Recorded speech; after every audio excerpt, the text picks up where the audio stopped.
So, for the next little while, I'm going to be spending some time on the Vajrayana, if you will, description of the path of view, meditation, and conduct.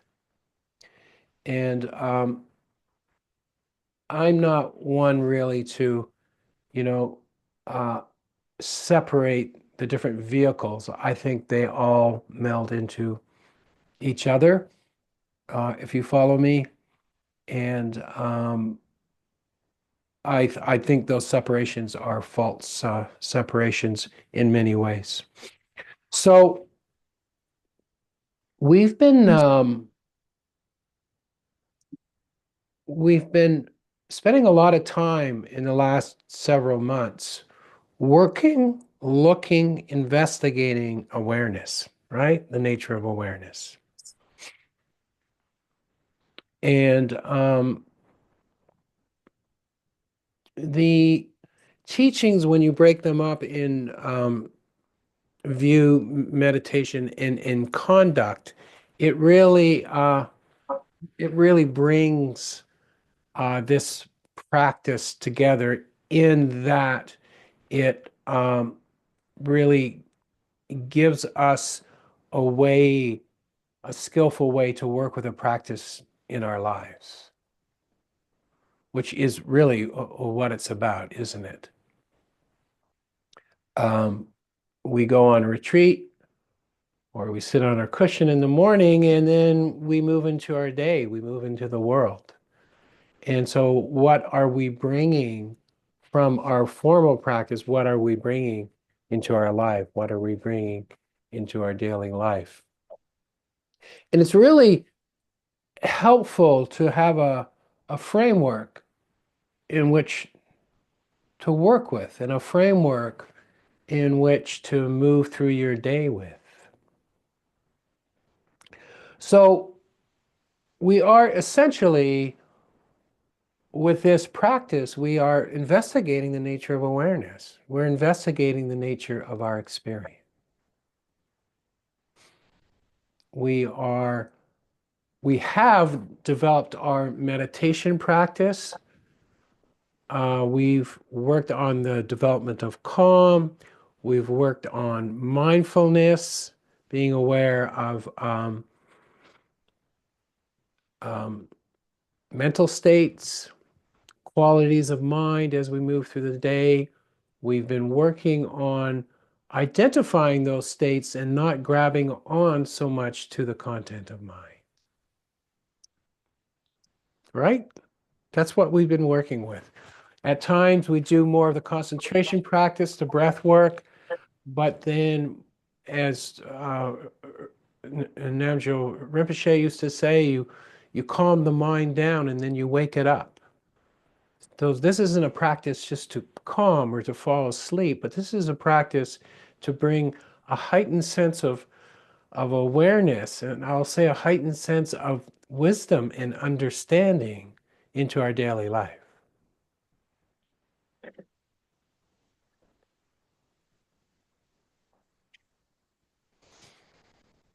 But in order to do that in a skillful way, we kind of need a framework, right? We need a framework to work with.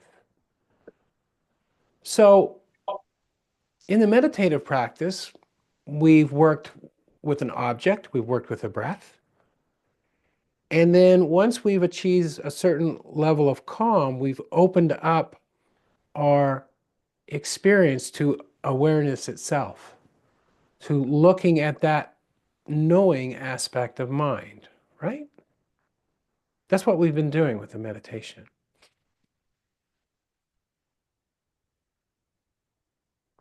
And what we begin to realize, and hopefully what we've experienced during these times in your practice, is there's an aspect to yourself that is not the content of mind. You're not who you think you are. Isn't that good news?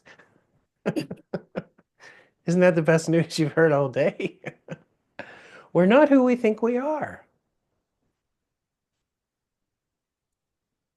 But this practice is not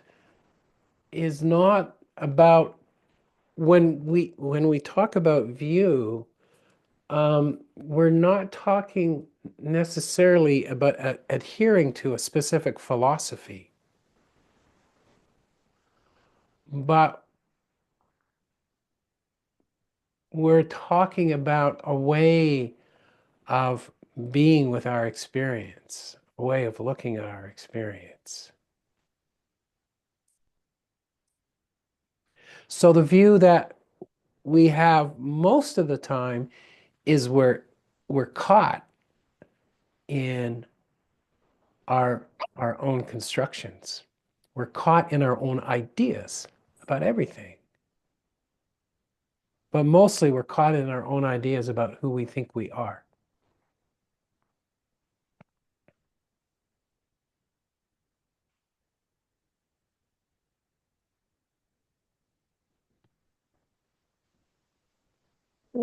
So if I may start with the view is in some ways it's just opening up to not knowing.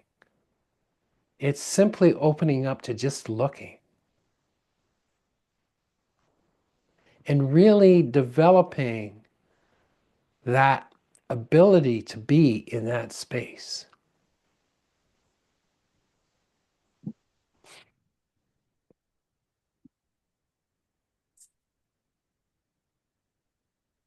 To open up to the mystery and the vastness of awareness.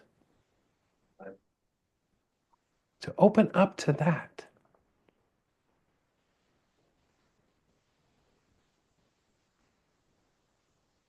So the view, we can say things like everything is interdependent. There's not one thing that exists on its own in this universe just by itself. Everything is dependent on conditions and causes. And think about it.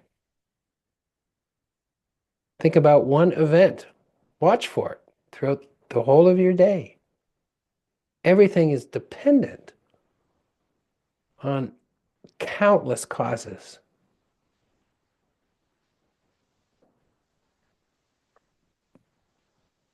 And yet we we think we can control it, or we get frustrated when things don't work out our way.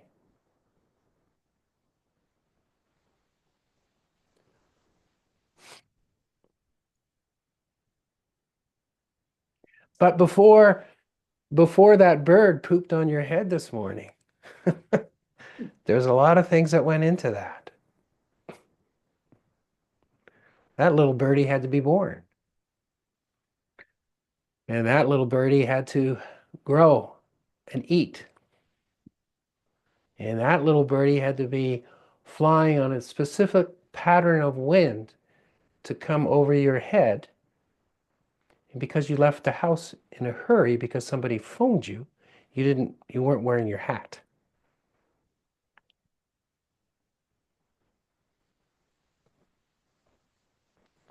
Conditions. Conditions come together, something happens.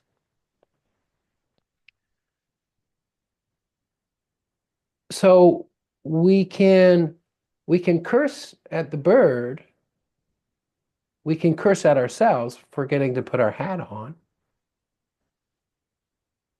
or we can understand that it is a set of conditions that have come together for the moment.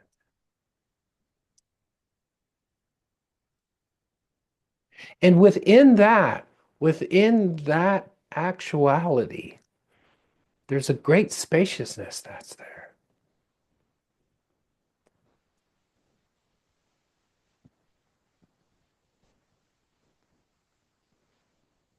because there's no ground to any of that. It's wide open. It's wide open.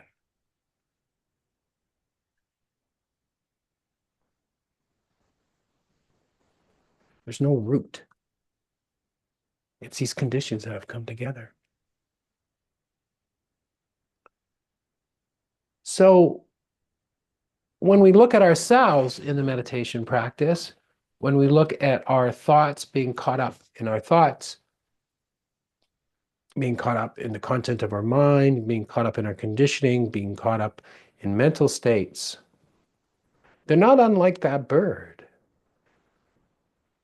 There really are a set of conditions that have come together that have created that event in the moment. And the practice of view, meditation, and conduct is in seeing that.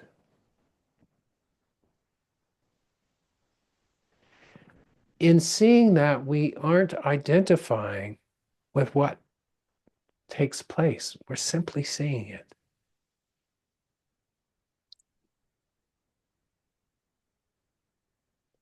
So when I say putting your attention on awareness, it's putting your attention on that spaciousness,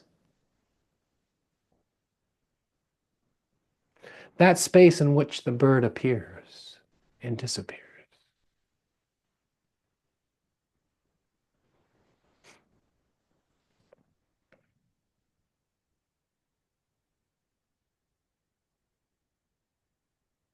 The bird in the sky flies across. It's there for a moment and then it's gone. The sky is the awareness, is the knowing factor.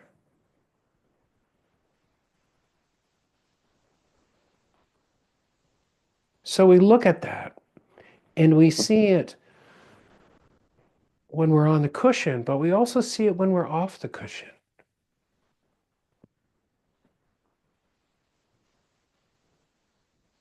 We're so locked in. We get so locked into our views, don't we? So locked into our views of people, so locked into our views of situations.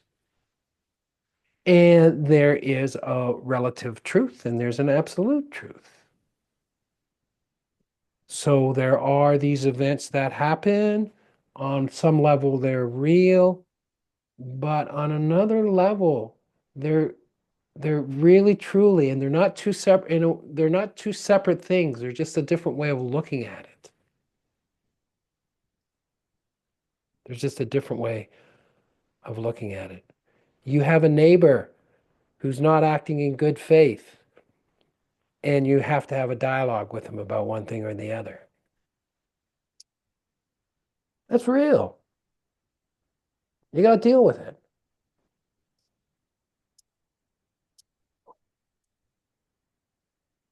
So you understand that. But at the same time, you have a wider view. And you know that that situation is a set of conditions that have come together. And it is also a set of conditions that will pass away into nothing. So when we move through the day, when we move through the world, we do see these things are taking place. But in a very real way, they're also just a set of factors that have come together.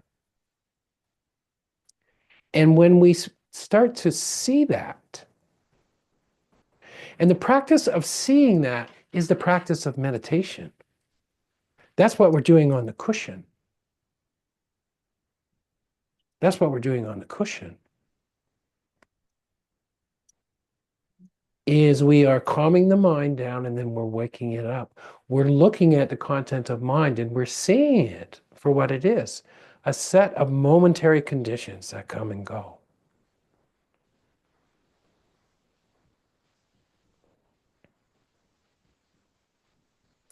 You realize You're out of beans. You're meditating in the morning and you need to get some kidney beans. You need to eat. That's real. But in the moment on the mat, you see that, you allow that to be, and then you let it go. And you understand the two truths.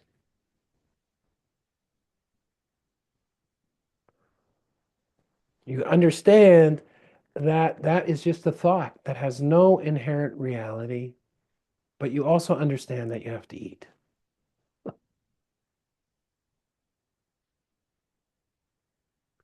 So it's not denying our experience, what we're experiencing, but it's understanding it with a much, much wider view.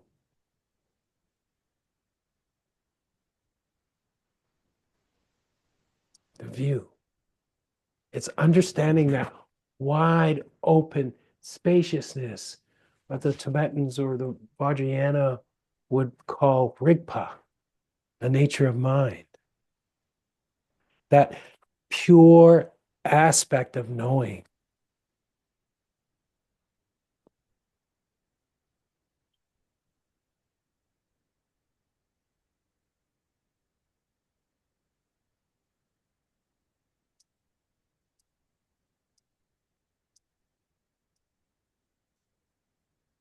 Events come and events go.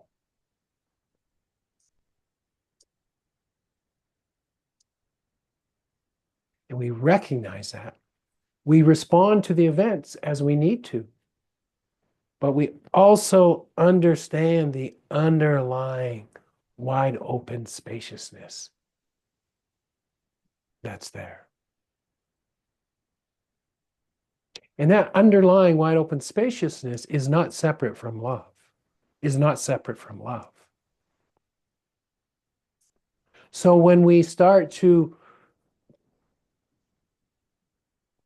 create an internal environment where we are able to connect with that, when we start to connect, we start to create an internal environment where we are able to connect with that, then that just starts to grow within us.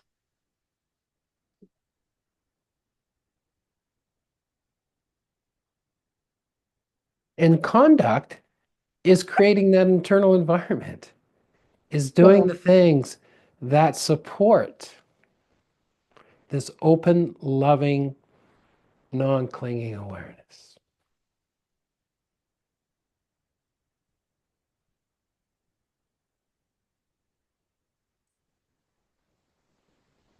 The conduct, the action, is doing those things that support the inherent underlying view.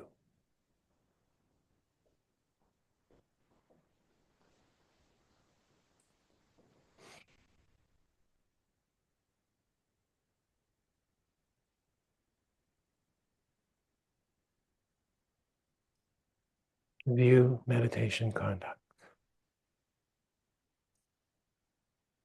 This is what we've been talking about, right? I'm just putting it in this specific context because I think it's interesting and I think it's an interesting way to look at it. And as we have been developing our practice and getting deeper into our practice and starting to have a real sense, a real understanding of that spacious awareness, having real glimpses of that. So how do we work with it? How do we work with it? We use our experiences, we use our glimpses to contextualize our experience.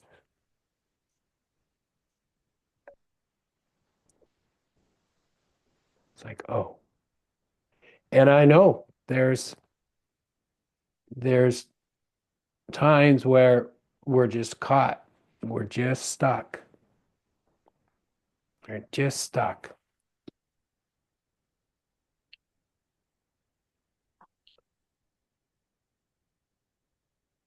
We're going through a really difficult time in the world right now. Going through a really difficult time in the world right now.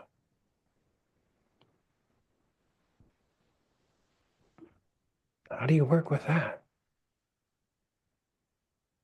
Man,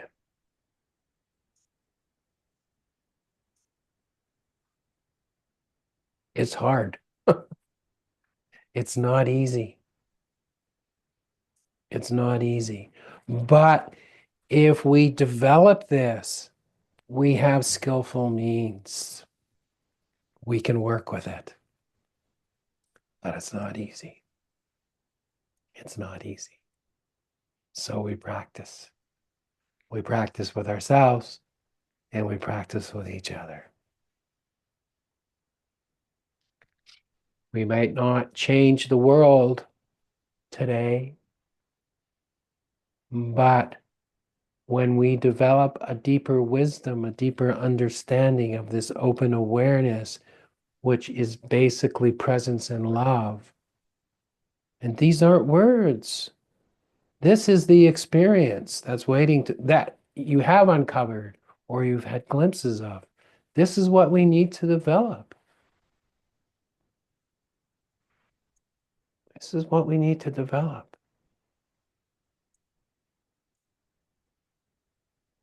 So I would also say, don't despair. Don't despair.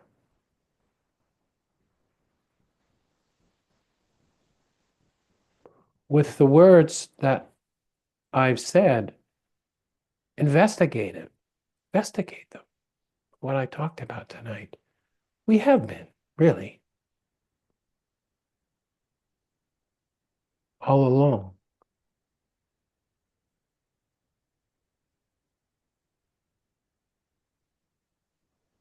View, meditation, conduct.